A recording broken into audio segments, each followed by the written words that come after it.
আপনি যান ভেলোরে, আপনি যান মুম্বাই টাটা ক্যান্সার হসপিটালে, আপনি বাঙ্গালুরুতে দেবী শেঠির হসপিটাল, আপনি পিজিআই চণ্ডীগড়, আপনি যান ডাক্তার রেড্ডির হায়দ্রাবাদে, সর্বত্র শুধু বাঙালি বাঙালি বাঙালি, দরিদ্র দরিদ্র দরিদ্র।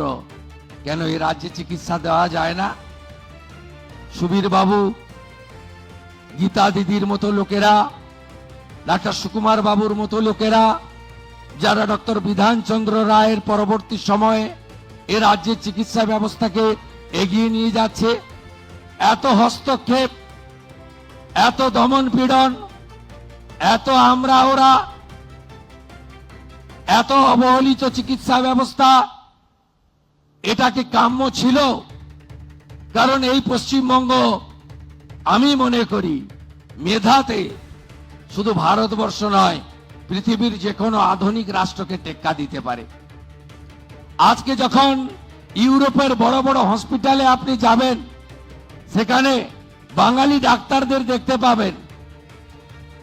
আমি অনেকদিন এমপি ছিলাম, দিল্লি যাতায়াত করতাম, প্রচুর এনআরআই বিদেশে থাকা সিনিয়র ডাক্তাররা, তারা সব যাতায়াত করতেন বছরে দুর্গাপুজোর সময় বা যখন ওখানে প্রচন্ড বরফ পড়ে, উইন্টার ইত্যাদি হয়, ওরা আসেন এখানে। অনেকের সঙ্গে দেখা হতো, পরিচয় করতাম।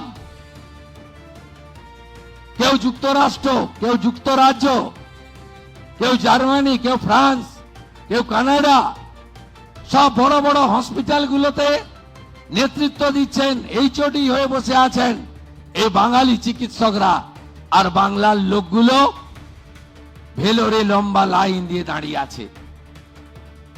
বাংলার লোকগুলো মুম্বাই টাটা ক্যান্সার হসপিটালের সামনে লাইন দিয়ে দাঁড়িয়ে আছে।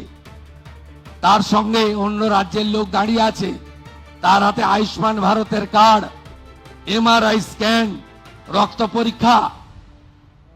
পাশে থাকা উত্তরপ্রদেশ গুজরাটের লোকটাকে টাকা দিতে হচ্ছে না, আয়ুষ্মান ভারতের কার্ডটা দেখাচ্ছে।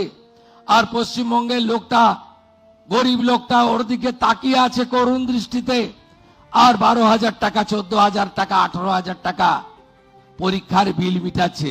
এটাই কি বাংলায় কাম?